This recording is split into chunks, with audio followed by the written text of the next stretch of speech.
하며 시내가 흐르게 하며 내 영을 부어주리라.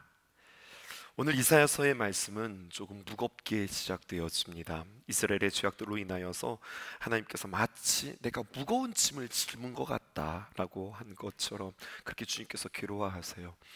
우리 주님이 무엇 때문에 괴로워하셨을까요?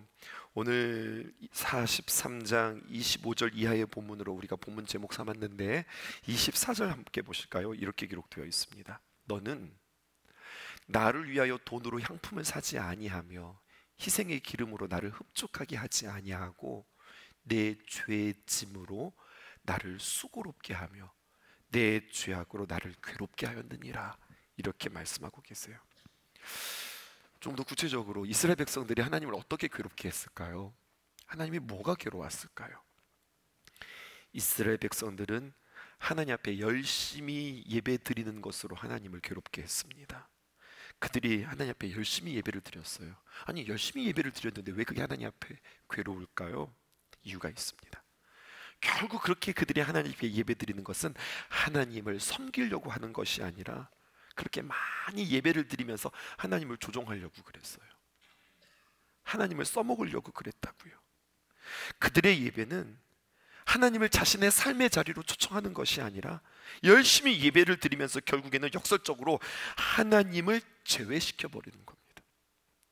그렇게 예배를 드리면서 어느새 마음의 한자리에 내가 앉아 있는 겁니다. 하나님께서 진실로 원하시는 것은 희생제물 그 자체가 아닙니다. 희생제물이 상징하는 그 제물의 상징이 있어요. 그러니까 하나님이 고기 드시고 싶으셔서 자꾸 그들에게 고기 가지고 와라, 고기 가지고 와라, 그게 아니라니까요. 그 의미가 있는 겁니다. 그 희생의 제물은 무엇인가? 그것은 바로 이스라엘의 회개요 그리고 변화인 것입니다. 자꾸 희생제물만 가지고 와요. 제물만 가져오지 그들의 삶에 회개가 없고 변화가 없는 겁니다. 열심히 예배만 드리면서 삶을 돌이키지 않고 회개하지 않는, 그렇게 죄가 없어지는 게 아니라 살아갈수록 죄의 죄가 계속해서 쌓이는 것, 그것이 이스라엘의 실체였다고 이야기합니다. 그렇게 주님께서 괴로우셨어요. 그런데 말이에요, 그렇게 괴로우신 주님께서 갑자기 25절에 뭐라고 이야기하느냐. 25절, 내가 누구냐. 일부에서는 내가 너희를 위하는 자다라고 이야기했다면 오늘 2부에서는 곧 이제는 나를 위하여, 너를 위하여가 아니라 나를 위하여 내 허물을 도말하는 자니 내 죄를 기억하지 아니하겠다. 우리에게 이렇게 이야기해요. 25절, 혹시 여러분들 성경을 가지고 계시다면 곧 나는 이라고 하는 표현에 한번 동그라미를 쳐보세요. 그냥 이렇게 해도 되는 거 아니에요? 나를 위하여, 그냥 앞에 빼고 나를 위하여 내 허물을 도말하는 자니, 이렇게 표현해도 되는 거잖아요. 그런데 주님께서는 뭐라고 표현하느냐? 곧 나는 나를 위하여, 이렇게 표현하고 있다고요. 곧 나는 이라고 하는 표현이 뭘까요? 이러한 표현이 한 번 더 성경에 기록되어진 것이 있는데 그게 바로 어디냐면 출애굽기입니다. 출애굽기에서 말이에요, 이 모세가 하나님을 만날 때에 특별히 떨기나무 가운데서 하나님을 만났거든요. 그때 너무너무 두려워서 그 앞에 고꾸라졌습니다. 그리고 당신이 누굽니까? 주님의 이름을 묻자 하나님께서 자신의 이름을 계시하는데 나는 스스로 있는 자다, 이렇게 표현해요. 영어로 표현하면 I am who I am, 이렇게 표현하는데요, 이것을 번역하면 이런 거예요. 곧 나는, 이런 표현입니다. 여러분, 하나님께서 자기 자신을 그렇게 이야기해요. 무슨 말입니까? 나는 곧 나다, 나는 스스로 있는 자다. 이것은 하나님의 신성, 어디에도 구속되지 않고 제한되지 않고 하나님의 절대 권위에 대한 표현이에요. 근데 오늘 주님께서 뭐라고 말씀하시느냐? 그 하나님의 신성, 하나님의 절대 권위를 가지고 뭐라고 이야기하냐? 내 그 권위를 가지고 다 꿇어, 이렇게 이야기하는 것이 아니라 내 권위를 가지고 나는 내 허물을 도말하는 자니 다시 내 죄를 기억하지 않겠다, 이렇게 이야기하는 거예요. 사랑하는 우리 신성의 성도 여러분, 그리고 온라인을 통하여서 함께 오늘 말씀을 만나는 여러분, 우리가 과거에 했거나 아니면 지금 우리가 하고 있거나 아니면 앞으로 우리가 미래에 하게 되어질 어떤 우리의 행실, 우리의 어떤 의로움을 통하여서 우리는 하나님 앞에 우리의 죄를 사함받을 자격 없습니다. 이것이 우리에게는 절망이 아니라 오히려 소망이라고 성경은 우리에게 이야기합니다. 과거, 현재, 미래, 나의 어떤 행실로, 나의 어떤 행위로 우리는 죄사함을 받을 수 없습니다. 그래서 우리는 그것을 은혜라고 이야기하는 거예요. 행위로서 용서함 받는 것이 아니라 하나님을 근거로, 하나님의 성품으로, 하나님의 그 신성으로, 하나님 나됨을 위하여 그것으로 우리가 주님 앞에 용서함 받는다고 하는 것이죠. 그렇게 주님께서 우리를 깨끗게 하시고 씻어주시는 것뿐만 아니라 거기서 멈추지 않습니다. 어떻게 합니까? 그리스도의 영으로 동행함으로 말미암아 그리스도의 장성한 분량에까지 우리를 자라게 하신다. 오늘 성경은 우리에게 이야기하고 있습니다. 이것을 성경은 복음이라고 우리에게 이야기합니다. 그리고 하나님께서 우리에게 한 가지 더 하실 말씀이 있다는 거예요. 내가 너에게 이런 꿈이 있거든. 그러면서 뭐라고 이야기하느냐? 나의 종 야곱, 내가 택한 이스라엘아, 이제 들으라 라고 말하면서 하나님께서 이스라엘에게 다시 들으라 이렇게 이야기해요. 내가 너의 모든 죄를 사하였다, 이제 돌아가 봐, 이런 것이 아니라 내가 너에게 그런 존재거든, 그러니 좀 들어봐 라고 주님께서 우리에게 이야기해요. 이제부터는 그냥 기계적인 제사, 해야 되니까 하나님 앞에 와서 드려지는 그 예배가 아니라 그냥 습관적인 예배 드리지 말고 내 말 좀 들어봐, 주님께서 우리에게 초청하시는 거예요. 그러면서 하나님께서 이스라엘을 부르는데 어떻게 부르십니까? 1절 보실까요? 나의 종 야곱, 내가 택한 이스라엘아, 이제 들으라. 내내 똑같은 이야기거든요. 야곱이 이스라엘이에요. 야곱을 나중에는 우리 주님께서 이스라엘이라고 이름을 바꿔주셨거든요. 근데 그 두 가지 이름 다 불러요. 뭐라고요? 1절 다시 띄워주세요. 나의 종 야곱, 너 야곱이었을 때, 네 맘대로 살아갈 때, 욕심껏 살아갈 때 너 말이야, 넌 그때는 나랑 상관도 없었어. 넌 내 종도 아니야. 주님께서 그렇게 말씀하지 않아요. 네가 야곱처럼 살아갔을 때에도, 네가 움켜잡는 인생일 때도 너는 나의 종이었어. 그리고 내가 택한 이스라엘아, 그리고 너를 이스라엘로 바꾸었어. 그때도 나는 너를 택했지. 야곱이라고 택하지 않고 이스라엘이라 택한 것이 아니라 그때도 택했고 지금도 택하며, 그때도 나의 종이고 지금도 너는 나의 종이다 라고 하면서 이스라엘에 향한 이 호칭, 이것을 통해서 하나님과 이스라엘 사이에 변함없는 관계다라고 하는 것을 우리에게 이야기하고 있습니다. 그리고 주님께서는 2절에 이렇게 이야기합니다. 나는 너에게 어떤 존재냐? 너를 만들고 너를 모태에서부터 지어낸 너를 도와줄 여호와가 이같이 말하노라. 하나님이 어떤 하나님인지 그에게 이야기해줘요. 내가 너를 만들었어. 그냥 만든 게 아니라 너를 모태에서부터 만들었어. 그리고 내가 너를 도와줄 자다, 그렇게 이야기합니다. 그러면서 뭐라고 이야기합니까? 이제는 나의 종 야곱, 내가 택한 여수르나 두려워하지 말라. 이 여수르는 또 뭐예요? 먼저 보십시다. 우리 하나님께서는 어떤 분이십니까? 만드시고 지어내고 도와주실 분이라고 우리에게 이야기합니다. 그렇게 한 사람 한 사람을 우리를 생각하시고 만드신 우리는 하나님의 자녀라고 하는 거예요. 여러분 동의하십니까? 너를 만들었어. 그래, 이스라엘 백성을 하나님께서 만드셨구나, 이 이야기가 아니라 오늘 우리에게 하시는 겁니다. 하나님이 너를 만드셨어. 너를 모태에서부터 내가 생각하고 꿈꾸고 계획하면서 너를 만들었어. 그리고 내가 너를 만들고서 그냥 툭 던져진 것이 아니라 나는 너와 함께 할 것이고 나는 너를 도와줄 거야. 그리고 나는 뭐라고 너를 부를 거냐? 난 너를 여수룬이라고 부를 거야. 여러분, 이 여수룬은요 마치 우리 자녀들에게 부르는 그러한 애칭과도 같습니다. 주님께서 이스라엘 백성들을 그렇게 이야기하는 거예요. 우리 둘째한테 우리는 뻐꾸기라고 부르거든요. 뻐꾸가 뭐 이렇게. 하나님께서 이스라엘 백성들을 여수르나라고 부르는데 이 여수른이 무슨 뜻인 줄 아세요? 정직한 자, 의로운 자, 신실한 자, 이런 이름이에요. 이스라엘과 이 이름이 어울립니까? 어울리지 않습니까? 어울리지 않아요. 그럼에도 불구하고 너희는 여수른이다라고 하나님께서 포기하지 않고 부르시면서 나는 너를 정직한 자, 의로운 자, 신실한 자로 나는 만들어 갈 거야. 주님의 꿈을 말씀하시죠. 그래서 여러분, 이건 주님의 꿈은 꿈인 거고 이스라엘 백성들은 어떻게 살았어요? 정말로 그들은 그 이름에 맞게 정직하게 의롭게 신실한 자로 살아갑니까? 아니요. 이스라엘 역사를 보면 그들은 그 이름에 합당하지 못하게 살아갑니다. 그런데요, 여러분, 주님께서는 포기하지 않고 그 이름에 합당하게 나는 오늘 너희를 향하여서 졸지도 또 주무시지도 않으며 잠시 멈추지 않으며 그렇게 그 이름에 맞게 나는 너를 지을 것이다 라고 이야기합니다. 그러면서 그 주님의 마음을 오늘 이렇게 표현하고 있어요. 3절 보실까요? 나는 목마른 자에게 물을 주며 마른 땅에 시내가 흐르게 하며 나의 영을 내 자손에게 나의 복을 내 후손에게 부어줄 거다. 이렇게 이야기해요. 앞에서 허물과 죄악으로 가득한 우리에게 뭐라고 이야기했습니까? 25절에 나는 곧 나를 위하여 내 허물을 도말하는 자니 내 죄를 기억하지 않으리라.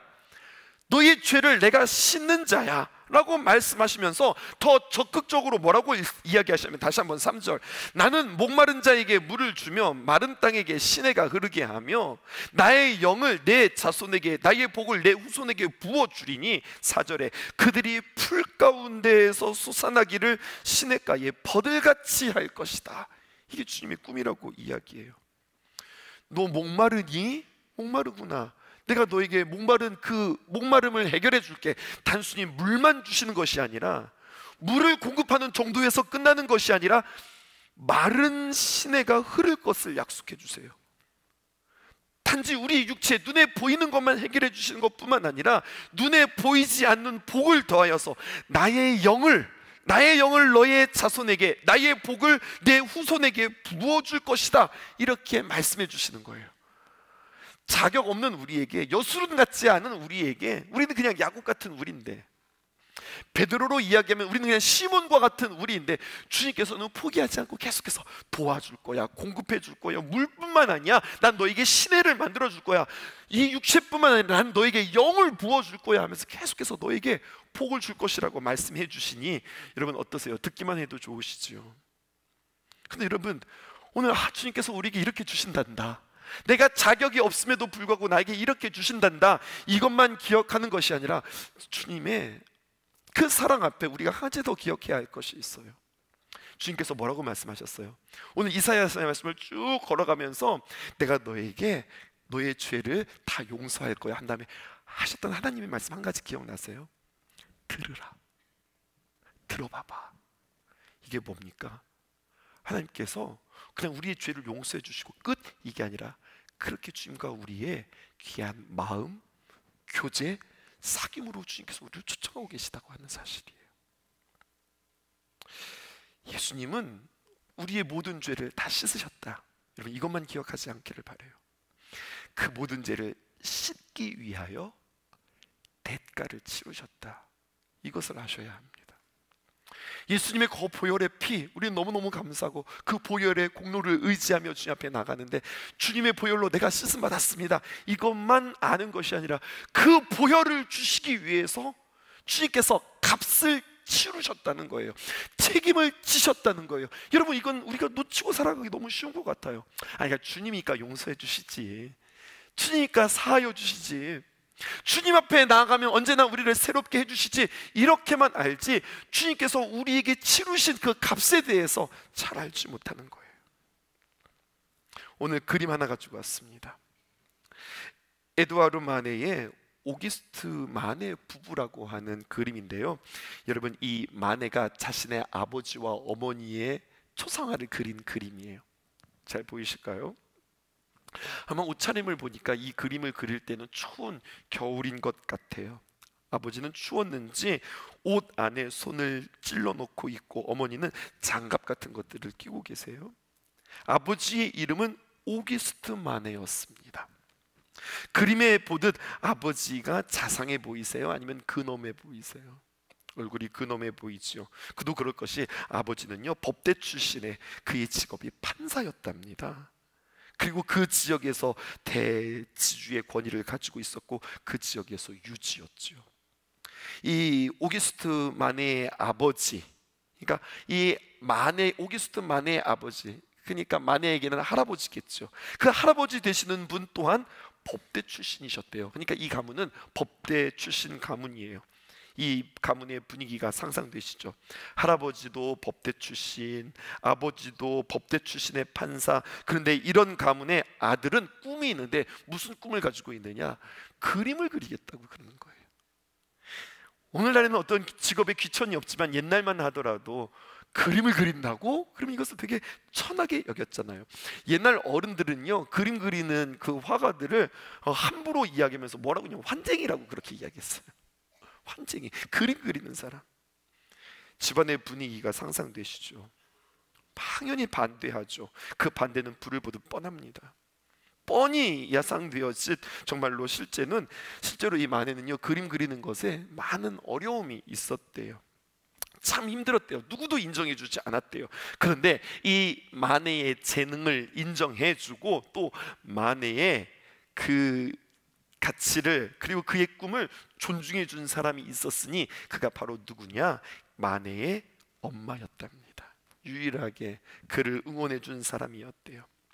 그런데요, 그 아버지의 위엄과는 달리 어머니 모습 좀 보세요.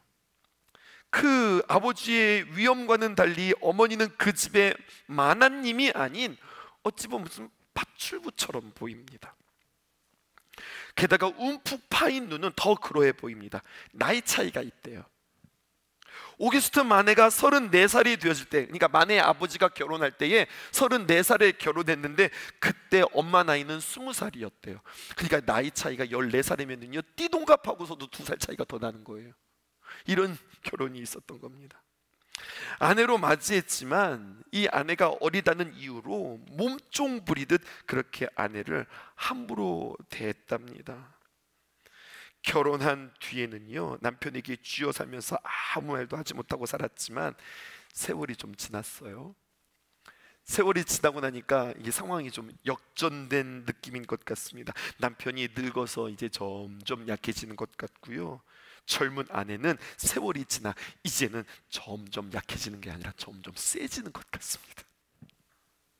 그림을 보면은요, 어머니가 한 손에 이렇게 털 뭉치를 꼭 쥐고 있는데 그의 마음이 그렇게 외적으로 표현되어지는 것 같아요. 내가 당신 뒷바라지 하느라, 내 아들 뒷바라지 하느라 꾹 참았다. 그런데 결국 이런 날이 오고야 말았다.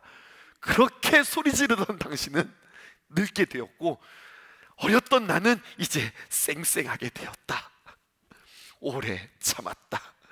그런 모습이 이 어머니의 표정 가운데 담겨져 있는 것 같지 않으세요? 마네가 그림을 그리기까지 그냥 그린 게 아니라 어떻게 그렸다고요? 마네의 어머니가 인내하고 기다려주고 격려해주고 그의 어머니의 헌신과 그 사랑으로 마네가 아주 귀한 그런 화가가 되었다는 이야기예요. 여러분, 어떻게 되었다고요? 그냥 되는 게 없다고. 그냥 그가 훌륭하게 될 수 없었다고. 안 되는 상황 속에서 그 누군가가 도와주고 힘을 주고 기다려주고 응원해주고 그리고 인내했기에 그런 귀한 결과가 있다고 하는 겁니다. 예수님이 십자가에 달리신 가상 실현의 오늘 마지막 말씀을 묵상하면서 제가 평상시에 보지 못하고 그냥 쉽게 넘겼던, 어쩌면 성도 여러분들도 그러리라 제가 생각되어지는데, 확인해야 되는 한 가지 단어가 있습니다. 그것은 바로 무엇인가? 신포도주입니다. 혹시 여러분 이 신포도주에 대해서 함께 생각해 보신 적이 있으실까요? 요한복음 19장 30절입니다. 이렇게 기록되어져 있습니다. 예수께서, 요한복음 19장 30절, 예수께서 신포도주를 받으신 후에, 질문할게요. 신포도주를 받으셨다라고 하는 이야기는요, 이 포도주를 드셨다는 이야기예요? 드시지 않으셨다는 이야기예요? 다시 한번, 예수님께서 이 신포도주를 받으셨다라고 하면요, 이 신포도주를 마셨다는 이야기, 안 마셨다는 이야기예요? 그냥 받기만 했어. 마시지는 않고 받기만 했어. 예수님에게는 받을 만한 손이 없습니다. 여러분, 이 신포도주를 받으신 후에 다 이루었다 하시고 머리를 숙이시니 영혼이 떠나가시니라. 성경에 기록되어져 있어요. 사람들이요, 신포도주, 그러니까 이 포도주도 발효가 되는 거잖아요. 거기에다가 물을 타서 아주 가치 없는 그러한 포도주를 만들어서 감으로 타들어가는 논밭처럼 바싹 마른 예수님의 입술에 그것들 갖다가 대줍니다. 그러자 예수님께서 그것들을 받으셨어요. 조금 목을 축이고 마른 입을 적셨다는 이야기예요. 그런데요 여러분, 십자가에 달리기 전에 한 차례 포도주 비슷한 것 예수님께서 또 한 번 받으신 적이 있어요. 마가복음 15장 23절입니다. 이렇게 기록되어 있습니다.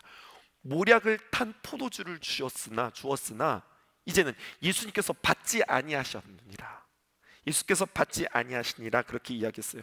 또 한 가지가 있었는데 포도주에 모략을 탔거든요. 근데 주님께서 이것은 드셨어요, 드시지 않았어요? 받지 않으셨다라고 표현하니까 드시지 않았다는 이야기예요. 병행 본문 보실까요? 마태복음 27장 34절입니다. 쓸개 탄 포도주를 예수께 주어 마시게 하려 하였더니 예수님께서 조금 맛보시고, 이게 뭐냐, 이렇게 딱 맛보시고 마시고자 하지 아니하셨더라라고 하는 표현이 있어요. 그러니까 두 가지가 구분되셔야 됩니다. 예수님께 두 가지 입에 갖다 댔는데, 하나는 모략을 탄 포도주, 혹은 쓸개 탄 포도주, 그것을 예수님께 갖다 댔는데 예수님께서 딱 맛보시더니 받지 않으셨어요. 그런데 두 번째 신포도주를 예수님께 갖다 대었더니 예수님께서 받으셨어요. 왜 그럴까요? 목말라서, 모략은 이것은 마취제와 같은 역할이 있었거든요. 내가 고통을 오롯이 다 감당하리라 이런 마음으로 받지 않으셨고, 신포도주는 목이 마르니까 좀 받으리라 이런 뜻이었을까요? 성경에 놀라운 표현이 있습니다. 시편에 이렇게 기록되어 있습니다. 시편 69편 21절에 있는 말씀, 예수님의 십자가에 대한 예언의 말씀이었는데요, 그들이 쓸개를 나의 음식물로 주며 또 다른 것을 주었어요. 목마를 때에 추를 마시게 하였사오니, 신약 시편에 예언되어졌던 두 가지가 그대로 성취되어지는 겁니다. 앞에서도 이야기했지만 모략이나 쓸개를 탄 포도주는 진통제나 마취제의 효과가 있는 거예요. 십자가 처형을 당하는 사형수에게 모략을 탄 포도주 혹은 쓸개를 탄 포도주는 쓰디 쓴 쓸개에 알코올들이 섞여서 통증을 그나마 이렇게 완화시켜주는 그러한 효과가 있었대요. 진통제의 효과가 있었대요. 근데 예수님께서는 어떻게 하셨어요? 딱 맛보았더니 이거 진통제와 같은 거구나, 딱 맛보시고서 어떻게 했어요? 받지 않으셨어요. 거부하셨어요. 우리의 고통을 하나도 남김없이 다 자신에게 다 쏟아 부어서 우리와 함께 아파하고 그렇게 대가를 치르고 우리의 죄를 다 짊어지심으로 용서하셨어요. 저 그렇게 기도하시는 분 들었어요. 이제 자신이 항암하면서 이제 마지막 날을 기다리게 되자 이 어머니가 이렇게 기도하시더라고요. 하나님, 우리 자식들이 아플 거, 우리 아이들이 아플 거 하나님 다 저에게 주세요. 하나님 다 저에게 주세요. 제가 다 대신 아프고 제가 다 대신 감당하고 죽을 테니 하나님 저들 아프지 않게 하시고 저들의 아픔과 저들의 고통과 저들의 질병 하나님 다 저에게 건너주세요. 제가 다 감당할게요. 예수님이 아마 그러한 기도셨을 거예요. 근데 여러분, 또 한 가지, 신포주를 딱 맛보시고서 이거 신포도주구나 아시고서 드셨어요. 왜 그랬을까요? 목말라서가 아닙니다. 여기에 예수님의 놀라운 은혜가 있습니다. 성경이 예언한 바를 응하게 하시기 위해서입니다. 예수님은 말씀에 따라 그 말씀이 응하게 되어지는 삶을 철저하게 사심으로 우리의 모든 죄를 담당하셨다는 거예요. 우리 성경 통독하면서 저 개인적으로 은혜가 있었던 것은 제가 성경을 읽자 이 말씀이 들어왔어요. 요한복음을 읽는데 8번이나 말씀을 응하게 하려 함이라. 예수님 그렇게 사셨더라고요. 몇 구절만, 시간이 없으니까 몇 구절만 찾아드릴게요. 요한복음 18장 9절, 이는 아버지께서 내게 주신 자 중에서 하나도 잃지 아니하게 하옵나이다 하신 말씀을 응하게 하려 하심이라.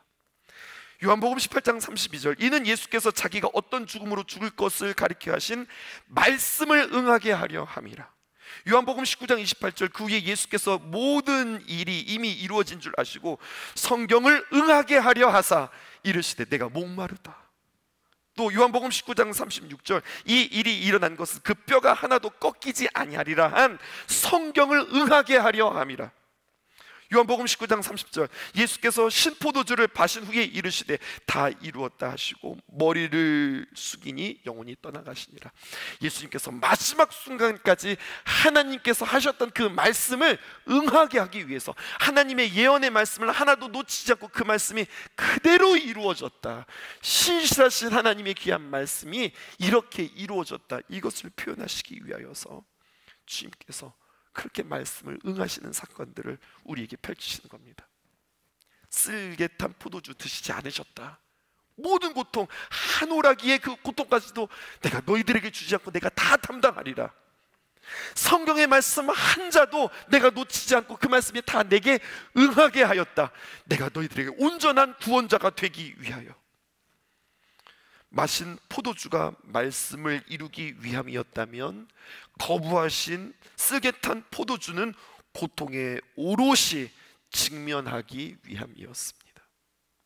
우리는 부활주의를 맞이하면서 연합찬양대와 함께 경쾌하고 힘차게 찬양합니다.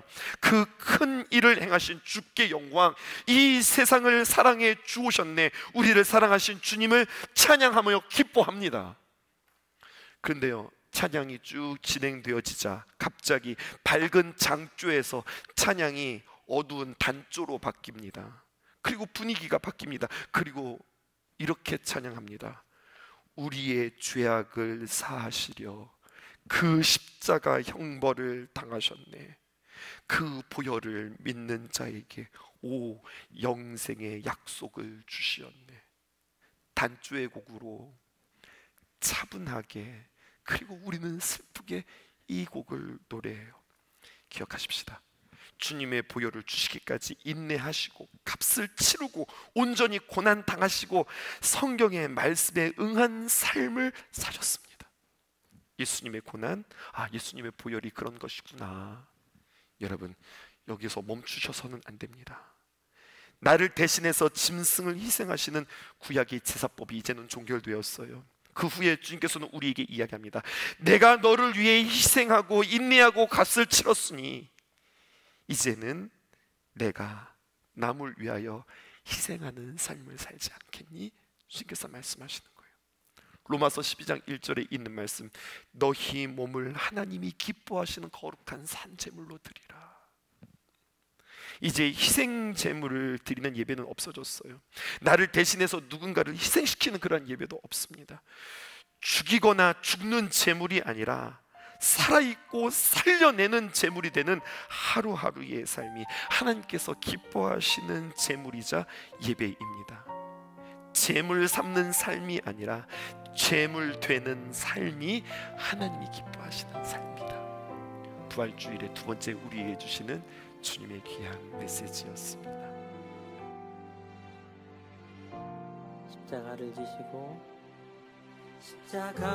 지시고 나의 죄 사하시려 보혈 흘리시며 죽으신 예수님, 겸손하신 어린 양, 그분의 순종으로 아버지께 나갈 수 있네. 십자가를 지시고 나의 죄 사하시려 보혈 흘리시며 죽으신 예수님, 겸손하신 어린 양, 그분의 순종으로 아버지께 나갈 수 있네. 보좌 위에 어린 양께, 보좌 위에 어린 양께 새 노래 올려드릴 때까지 어린 양이 가는 곳이며 어디든지 가리. 보좌 위에 어린 양께, 보좌 위에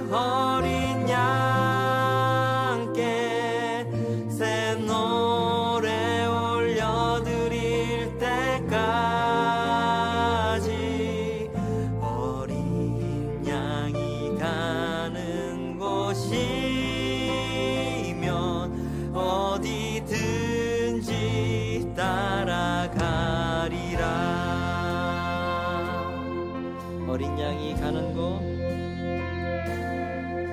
어린 양이 가는 곳 어디든지 따르는 거룩한 주님의 택함 받은 백성들 그들만이 배우고 올려드릴 수 있는 하늘의 샘노 어린 양이 가는 곳 어린 양이 가는 곳 어디든지 따르는 거룩한 주님의 택함 받은 백성들 그들만이 배우고 올려드릴 수 있는 하늘의 샘노 보좌 위에 어린 양께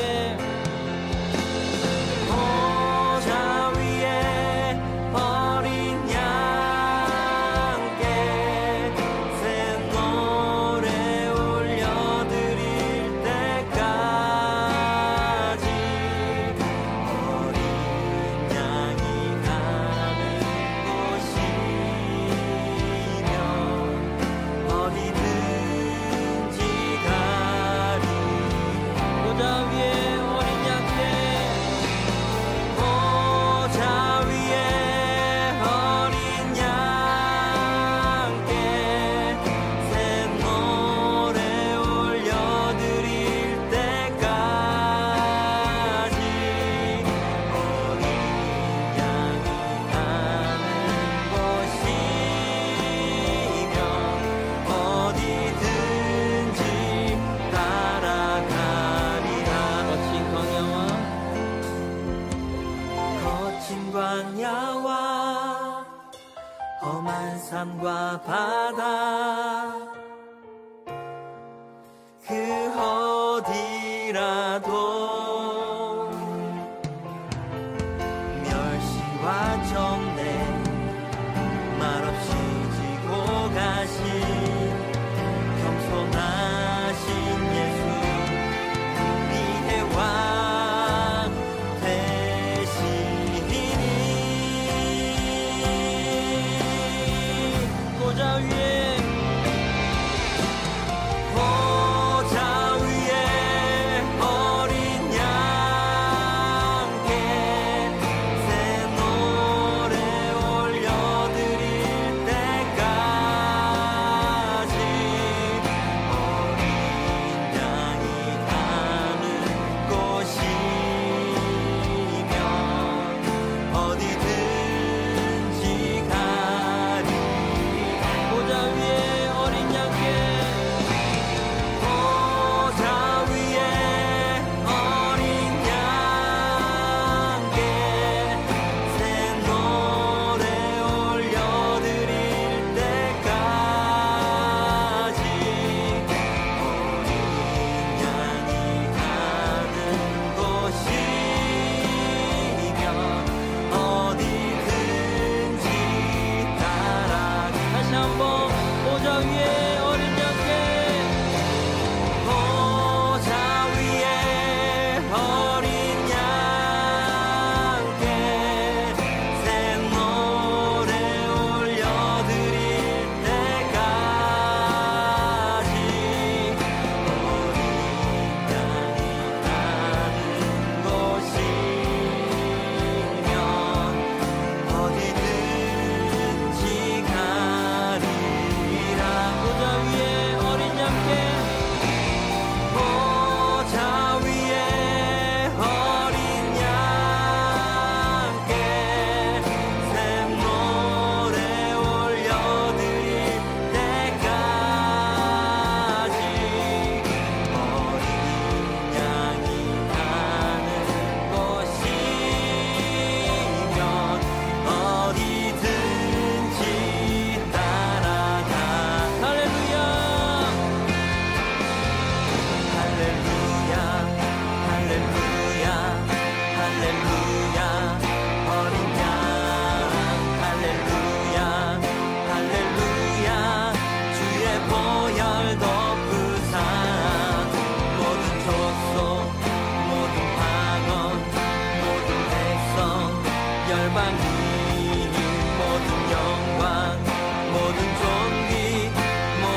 할렐루야 어린 양 할렐루야 할렐루야 할렐루야 어린 양 할렐루야 할렐루야 할렐루야 어린 양 할렐루야 할렐루야 주의 보혈 덮으사 모든 족속 모든 방언 모든 백성 열방이 모든 영광 모든 족이 모든 찬양 주께 드리네